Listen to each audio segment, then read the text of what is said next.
Hey everybody, this is Danny, aka Insane Coyote, and today in Insane's Kitchen, we're gonna be making New Orleans crawfish pasta. This is a recipe I found online. I tried it, it tastes really good. It's super easy to do.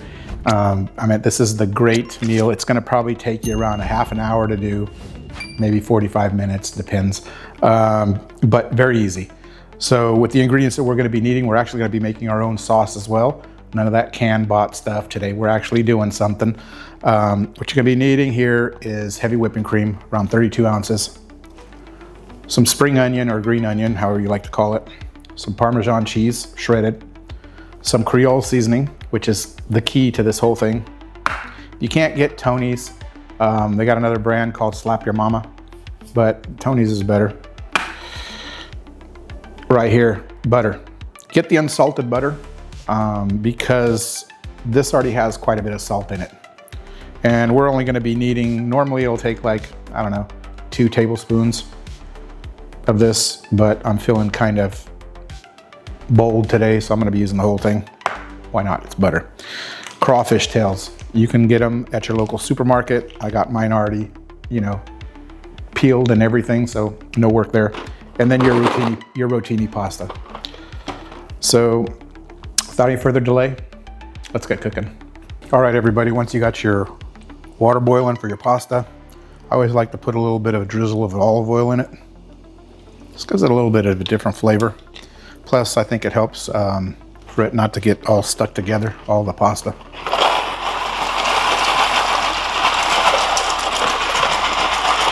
And just put some pasta in there. You just want to mix that in there. Actually, you know what? Go home. All right. So we're just gonna leave this boiling for around, I'd say, depending on the pasta you're using, but between 7 and 8 minutes.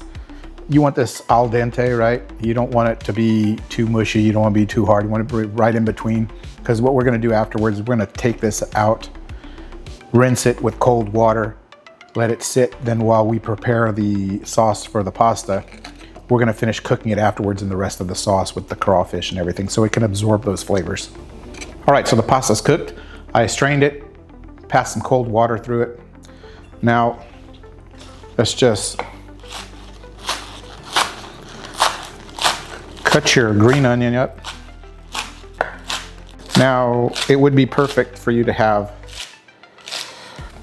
some parsley to garnish the pasta afterwards, but I thought I had some, but I don't. So, you can use parsley to garnish it. You don't have to, it's not mandatory. You can even grab some of your spring onion afterwards and garnish it if you want. Same thing. Well, not exactly, but it'll do. All right, so let's put the butter in here. Like I said, I'm going a little overkill on it. Damn! You might just want to put, I don't know, half of that, which is like 2 tablespoons. Me, I guess I'm trying to die early or something, I don't know. But by all means, if you want 4 tablespoons of butter in your pasta, put 4 tablespoons of butter in your pasta. This is America, we do what we want. All right, once that butter's nice and melted, you want to put your spring onion in there.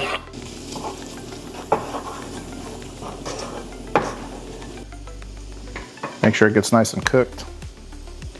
And then when this gets a little more tender, we'll add the crawfish and the seasoning.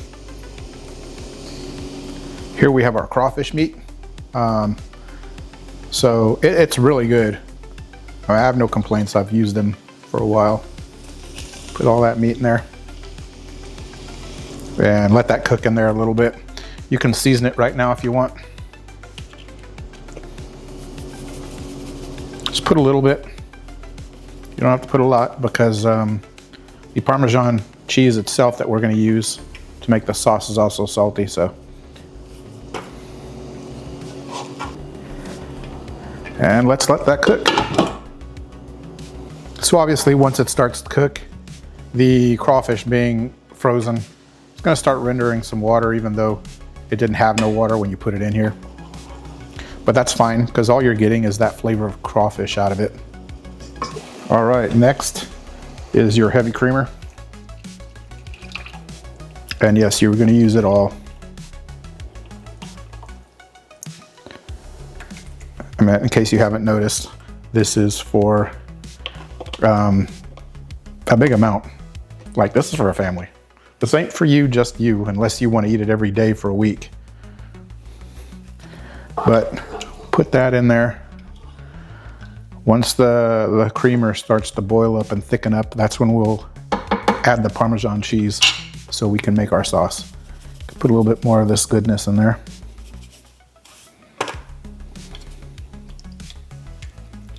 Now let's let this come to a boil. And FYI, keep an eye on it while you're waiting for the boil, because as soon as you turn your back, that thing's gonna overflow. All right, once it comes to a boil, what you wanna do here is add your Parmesan. Put a little bit, mix it. So get it nice and melted.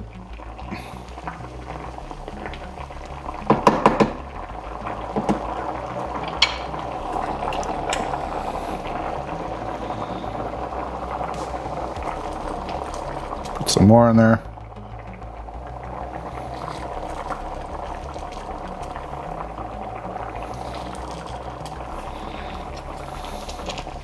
And then you'll start to see it'll start to slowly thicken up.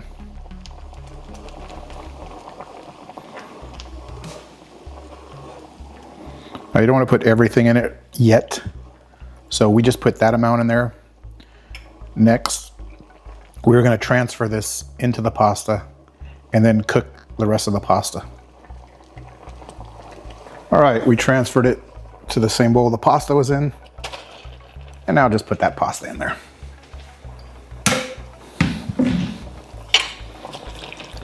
And the reason why I said do not put all the Parmesan cheese in there yet, because yes, as the pasta cooks, the sauce is going to thicken even more.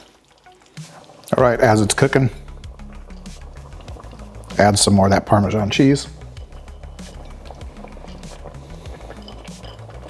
And as you can see, it takes pretty much one of those small bags of Parmesan cheese for one of those big cartons of heavy whipping cream. Right, you want to try your sauce to make sure it's not too salty. All right, everybody, it's done. Like I said, simple, easy. Now, all we got to do, taste test. So you want to get a little bit of everything in here.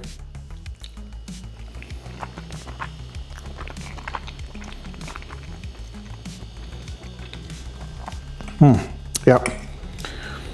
You can just put the amount of Creole seasoning you want. Some people like a lot, some people don't like a lot. Depends on your flavor for saltiness, because that does have quite a bit of salt in it. But it's so simple. Your heavy creamer and your Parmesan basically makes, it's not your Alfredo sauce, but you know, something similar. And it's so good. And it's easy. And guys, if you want to impress a chick, take her to your house, make this, put some candles around it. Maybe you might get lucky.